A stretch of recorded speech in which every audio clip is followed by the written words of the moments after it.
Thank you, Mr. Speaker. Mr. Speaker, at the end of the first week of President Trump's presidency, he announced to great fanfare that he was imposing 25% tariffs on our neighbors, Canada to the north and Mexico to the south.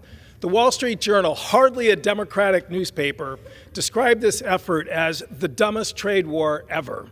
And it was dumb because, number one, it violates the trade agreement that President Trump himself signed into law in 2020, the U.S.-Mexico Free Trade Agreement, Canada Free Trade Agreement. And again, tariffs like that are completely violative of that agreement. Number two, Canada and Mexico made it crystal clear that they would retaliate with tariffs of their own aimed at U.S. businesses and sectors of all sorts.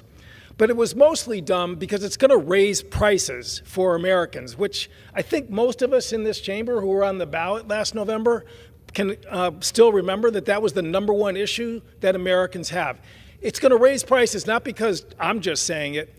The American Farm Bureau, which represents, again, a cross-section of American food producers all across the country, warned the minute that proposal came out that it was going to raise the price of fertilizer input costs, that was going to end up at the grocery stores in terms of higher prices. The American Home Builders, hardly a Democratic group, warned that those tariffs were going to raise the cost of building materials, whether it's wood, metal materials, and that's going to translate into higher prices for new homes, the last thing that we need in the middle of a housing crisis. Predictably, on February 1st, the first day the markets were open, the markets tanked in response to this proposal. And within hours, the president engaged in a face-saving measure to delay those tariffs for 30 days. They're still out there pending, and we'll see what happens.